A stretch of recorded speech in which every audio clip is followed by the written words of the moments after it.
Muchas veces culpamos de nuestras derrotas y de nuestros problemas a Dios. Pensamos que Él nos ha abandonado. Pensamos que Él no está cumpliendo con su palabra, con sus promesas. Pensamos que el mundo tiene mayor poder, que el pecado tiene mayor poder, que el diablo tiene mayor poder, que las personas tienen mayor poder que Dios. Porque como vemos en la práctica, o nos parece, en apariencia, nos parece que eso es lo que es la realidad, entonces venimos a ser como Josué, quien pensó, ojalá nos hubiésemos quedado al otro lado. Es decir, la promesa de la tierra prometida no la vamos a tener, los demás nos devorarán. ¿Cómo es posible que alguien de fe y alguien creyente pueda decir tal cosa? Lo comprendemos perfectamente, porque ante un revés, una derrota importante, ante una prueba tan grande, es muy fácil desalentarse, que la fe se debilite, que olvidemos las promesas de Dios y que olvidemos el poder que Dios tiene para cumplir sus promesas. Generalmente miramos al cielo y culpamos al cielo, culpamos a Dios de que Él no está haciendo algo bien, cuando en verdad deberíamos primero enfrentar nuestra propia desastre, nuestra propia derrota, nuestro propio fracaso espiritual. Si Josué hubiera recordado las palabras de Moisés acerca de la desobediencia y de la obediencia, de los resultados de la desobediencia y de las consecuencias de ella, podría haber visto claramente que algo no estaba bien. Porque si el pueblo había sido derrotado, había tenido una gran victoria en Jericó, y después en Ai, que era una ciudad pequeña, había tenido una humillante derrota, entonces algo no podía estar funcionando bien. Por supuesto que algunos piensan que el orgullo de ellos fue grande porque no quisieron ir todo el pueblo, sino solamente unos cuantos hombres. La ciudad era fácil de conquistar, parecía que todo era coser y cantar, y entonces dicen, bueno, pues sí, fueron orgullosos. Bueno, no hay por qué verlo así, porque realmente si era una ciudad pequeña no era imprescindible ir un ejército enorme para poder conquistarla. Pero aunque fuera así, lo importante es que no es la estrategia lo que realmente falló, sino fue la espiritualidad, fue en este caso la fe, fue en este caso la obediencia, la falta de ella. La causa espiritual es lo que tenían que haber buscado primero. No la causa material, no la causa humana, no la segunda causa, sino la primera causa, la fuente del problema. Dios lo advirtió claramente a través de esos sermones maravillosos de Moisés antes de su despedida, antes de su fin.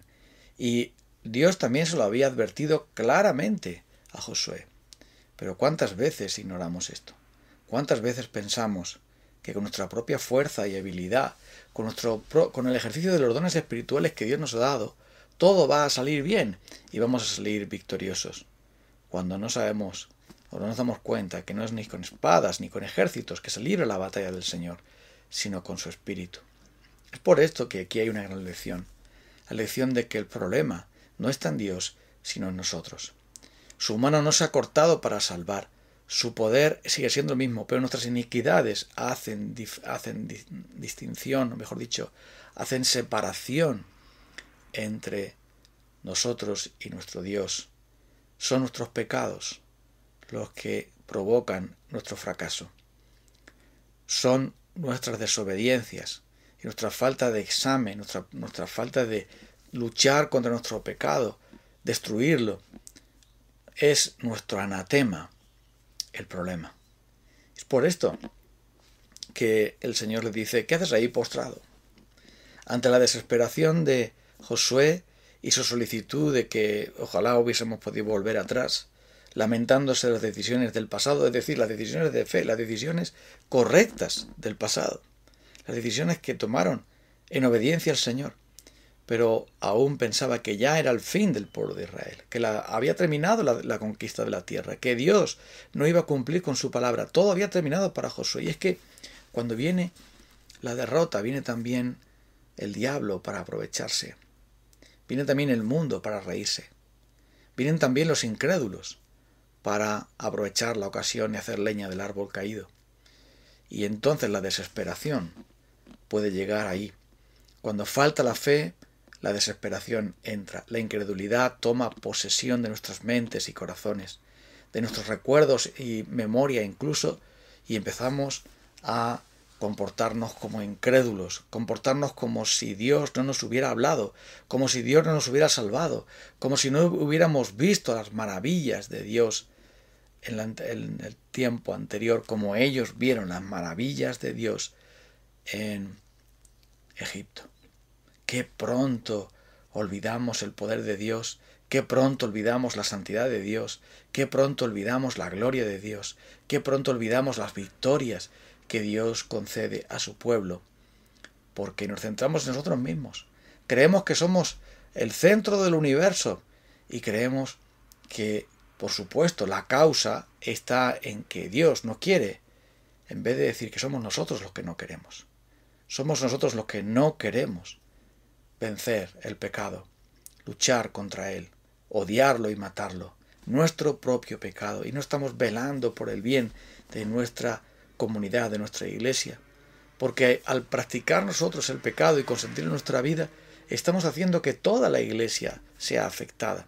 Si una parte del cuerpo se duele, dijo el apóstol Pablo, todo el cuerpo también sufre. Si una parte del cuerpo recibe honra, todo el cuerpo también se goza. Y en este caso, el pecado de Acán representa a tantos que aún en el ministerio cristiano podemos estar practicando el pecado y desobedeciendo abiertamente a Dios y desafiando a Dios y después quejándonos de que no tenemos fruto y provecho y bendición en nuestro ministerio, en nuestra congregación, en nuestra vida en general. Así somos. Es mucho más fácil quejarnos contra Dios, lamentarnos, caer en la depresión, estar todo el tiempo recordando el pasado y las decisiones del pasado y las buenas cosas del pasado y los fracasos del pasado y centrarnos en eso, en vez de buscar la verdadera renovación espiritual, el verdadero cambio, buscar de nuevo apegarnos al amor de Cristo y buscar de Él la santidad, que es la clave del éxito. Porque tener éxito en el ministerio, en la vida, tener éxito como cristianos, no es otra cosa que vivir en santidad. Nada más. Lo demás es cosa de Dios. Es obra de Él. Él edifica su iglesia. Él llama a su pueblo. Él salva a sus ovejas. Él obra cuando y como Él quiere y con quien quiere, pero nosotros somos llamados a permanecer en Él. Somos llamados a vivir en Él. Somos llamados a morir a nuestros pecados y vivir en Cristo Jesús. Y entonces Él usa nuestras vidas y usa nuestros dones y usa lo que tenga que hacer para llevar a cabo su obra. Pero nosotros debemos permanecer en Él. Y por eso le dice, levántate, ¿qué haces ahí postrado? Los israelitas han pecado, han violado la alianza. Por lo tanto, dice, no podrás hacer frente a tus enemigos. Levántate y purifica al pueblo y diles que se consagren a mí para presentarse ante mí mañana. Esa es la clave. La clave era volverse al Señor, no para quejarse y lamentarse, no para recordar el pasado, no para recordar el pasado malo y olvidarse del pasado bueno, porque esto es curioso también. Se habían olvidado muy pronto del pasado bueno, del reciente y del más remoto, o del más anterior, podemos decir.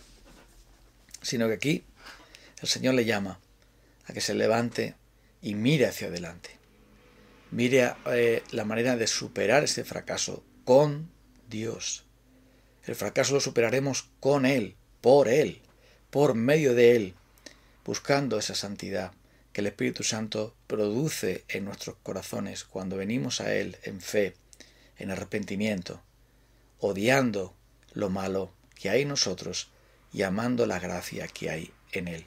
Es por ese motivo por el que el Señor reta a Josué, manda a Josué y al pueblo que le busquen a Él, que se entreguen a Él, que busquen esa santidad.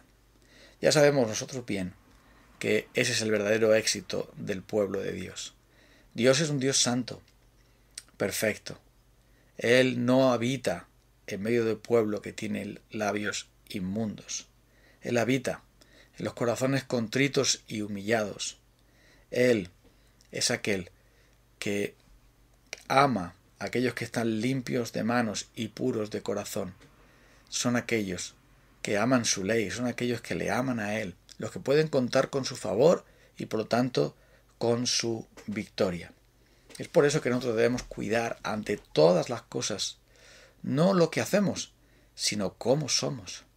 No tanto qué actividades tenemos religiosas o qué actividades cristianas podemos tener, si podemos llamarlo así, sino cómo somos delante de Él, cómo vivimos delante de Él y delante de los demás. Pero principalmente si permanecemos en Él y Él en nosotros, podemos pedir lo que queramos y Él nos dará. Si permanecemos en Él, llevaremos mucho fruto y así será glorificado el Padre. Si permanecemos en Él, entonces Él podará nuestras vidas, quitará nuestras ramas secas y hará que podamos florecer de nuevo, podamos entonces traer fruto nuevamente.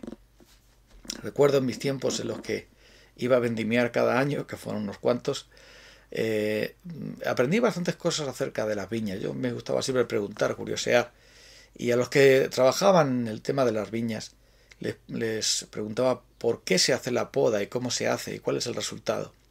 Y era interesante porque así tomaban vida para mí esos versículos tan conocidos de Jesús como la vid, nosotros como las ramas y el Padre como el labrador.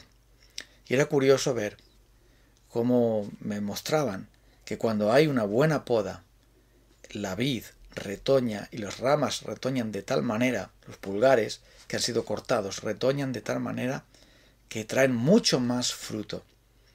Hay que cortar eso, que está seco y no da fruto, y el Señor lo quiere hacer, y nosotros debemos entonces buscar que Él nos pode para que así demos ese fruto y podamos tener la victoria que viene solamente en Cristo Jesús. Vamos entonces a orar a Dios para pedir su gracia para este día. En esta mañana, Señor, los culpables del fracaso solamente somos nosotros. Es nuestra desobediencia y nuestro descuido, nuestra deslealtad, nuestros pecados de omisión y nuestros pecados de comisión. Somos nosotros el problema. El problema nunca eres tú. Así que, Señor, perdónanos y ayúdanos a buscar de ti la santidad sin la cual ninguno verá al Señor, sin la cual ninguno verá la bendición del Señor. Ayúdanos, oh Dios, porque queremos permanecer en ti para agradarte y glorificarte, y así tú nos des la victoria frente a nuestros enemigos, para mayor gloria de nuestro Salvador, Cristo Jesús, y en su nombre. Amén. Nos encontramos el próximo día. Un abrazo a todos.